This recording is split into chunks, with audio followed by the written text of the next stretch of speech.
So good morning everyone, I am Jenilyn Cañete and I will be the one to discuss the environment related illnesses. So without further ado, let's talk about it. So what is environment related illnesses? So according to the book, based on the book, environmental illnesses is generally used to describe a number of mild to severe health responses to the environment. So when we say environmental illnesses, no, nag-refer ni siya sa range ng mga diseases, conditions nga nagresulta sa exposure to a harmful substances or conditions in the environment such as pollution, no? It is obvious nga usa pod ni siya cause sa environmental illnesses ang pollution. And we have here the radiation or infectious agents. So for the next slide, no? This is based from the book. Some human illnesses that are found to be related with its environment includes, so dito na mention sa book ang kanisya nga mga diseases nga pwede nimo makuha sa hugaw nga environment. So we have here the Parkinson's disease, heart disease, cancer, chronic obstructive pulmonary disease, asthma, diabetes, obesity, occupational injuries, dysentery, arthritis, malaria, and depression. No, so mo ni siya ang pwede nimo makuha sa mga hugaw nga lugar. And then, next, the article of Rinsek and Portier. So, sa book, makita ninyo dito, kung mabasa mo, puro ra gito siya article nilang Rinsek o Portier sa kanisya nga topic. So, I have here, based on my research, I have here the summary of the article of Rinsek and Portier.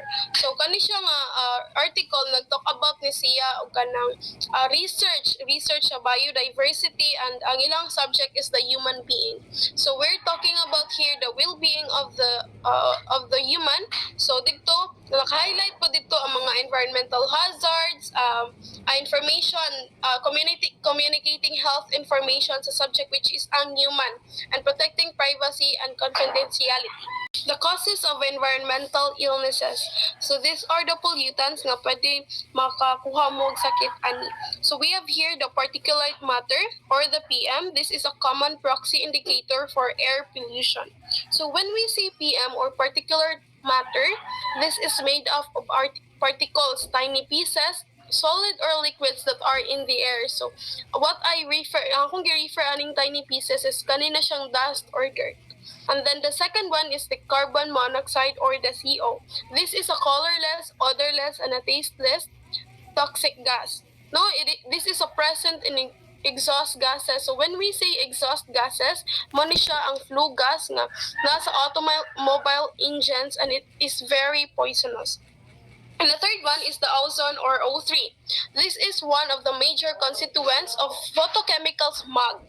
So when we say O3, highly reactive na siya nga gas na nag-compose of 3 ozone atoms, oxygen atoms rather. So pwede ni siya both a natural and a man-made product nga mo-occur sa Earth, upper atmosphere nga gitawag nato og stratosphere, and the lower atmosphere nga gitawag nato og troposphere.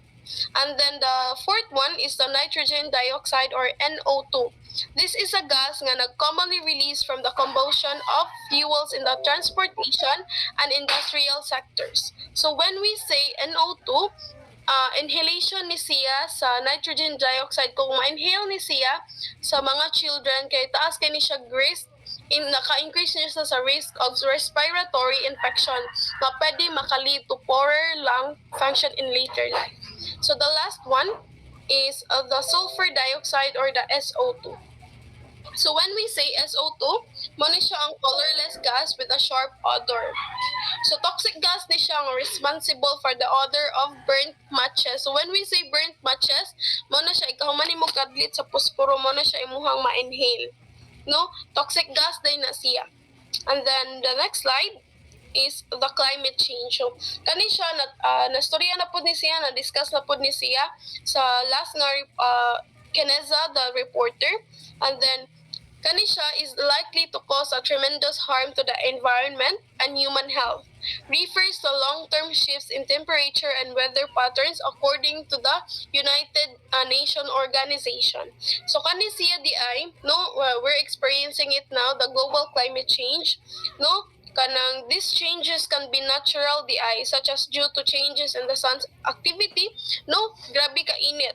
or large volcanic activities. Pero however, in common usage, climate change often describes global warming. So global warming, the ongoing increase in global average temperature, and it affects on Earth's climate system. So pwede gid siyang makaapekto sa atong gipuy-an nga planet, no?